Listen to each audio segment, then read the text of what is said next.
Olá, seja bem-vindo a mais um Pfizer Curious. O meu nome é Joaquim Barreiros E eu sou a Catarina Macedo. e hoje vamos falar sobre crescimento na infância e na adolescência. Sabe o que significa estar no percentil 90? Sabe qual é a altura expectável para o seu filho ou para a sua filha? Então fique connosco e nos próximos minutos saiba a resposta a estas e outras perguntas.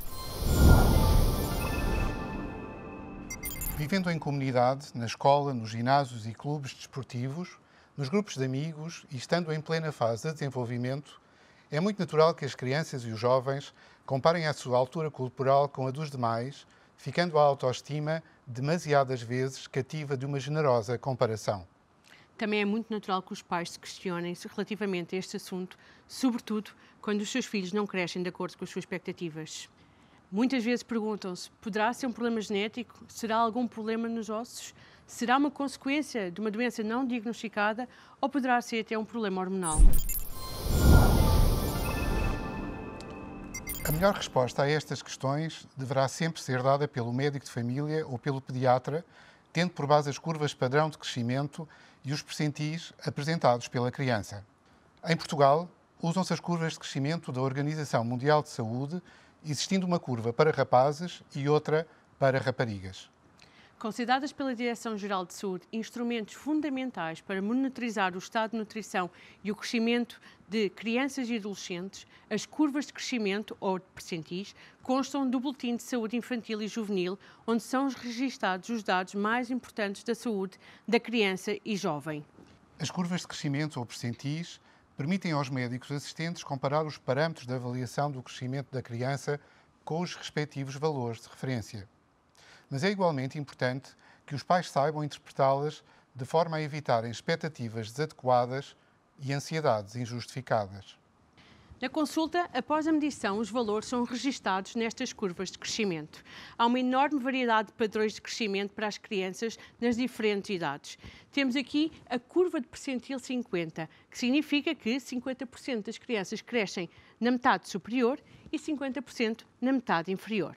Por exemplo, se o seu médico indicar que um filho está na curva 25 de altura, tal significa que, em 100 crianças saudáveis com a idade e género do seu filho, 75 serão mais altas e 24 serão mais baixas do que ele.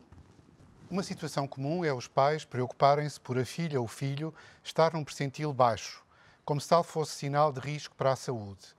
Na verdade, apenas para percentis acima do 97 ou abaixo do 3, há maior probabilidade e não certeza de doença. Não fique ansiosa ou ansioso por achar que é bom a criança estar num percentil elevado.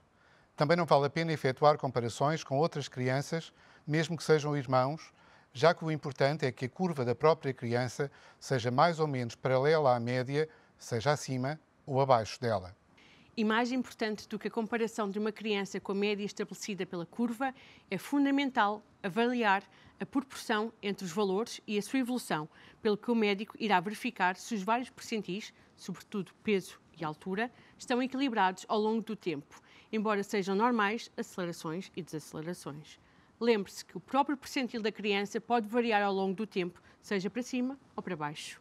O médico irá avaliar a progressão destes parâmetros ao longo do tempo, nomeadamente se a evolução foi a esperada ou se há desvios clinicamente significativos. Também serão considerados aspectos como a história da criança e os seus antecedentes pessoais e familiares, a maturação óssea e sexual, o exame físico e a velocidade do crescimento. Mas como podemos saber qual é a altura expectável para um rapaz ou para uma rapariga? A altura expectável para um rapaz é calculada através da soma da altura do pai e da mãe, acrescida de 13 cm e depois dividida por 2. O filho de um pai com 1,73 m e de uma mãe com 1,55 m é expectável que tenha uma altura de 1,70 m. Da mesma forma, a altura de uma rapariga é calculada através da divisão por 2 da soma da altura da mãe com a do pai, diminuída em 13 cm. E assim, a filha de um pai com 1,73 m e de uma mãe com 1,55 m é expectável que tenha uma altura de 1,58 m. Crescer demasiado rápido ou devagar pode eventualmente constituir motivo de preocupação. O O médico assistente fará uma avaliação muito completa até chegar ao diagnóstico, decidindo depois, em conformidade, qual a melhor abordagem terapêutica, incluindo instituir um tratamento hormonal. No entanto, há um conjunto de recomendações associadas a um crescimento saudável. Por isso, não se esqueça, é fundamental ter uma dieta equilibrada e variada, evitando o excesso de sal e alimentos açucarados. É recomendada a suplementação com vitamina D no primeiro ano de vida e recomenda-se a prática de exercício físico regular, se possível, ao ar livre. Deve garantir que a criança dorme o suficiente, tendo em atenção que os padrões de sono variam conforme a idade e de criança para criança. O crescimento é um importante indicador do bem-estar da criança e do adolescente. Por isso, devemos estar atentos e cumprir o plano de consultas de vigilância infanto-juvenil. E por hoje é tudo. Foi um gosto enorme poder partilhar consigo estes detalhes sobre o crescimento, um dos aspectos mais relevantes para o desenvolvimento de crianças e adolescentes.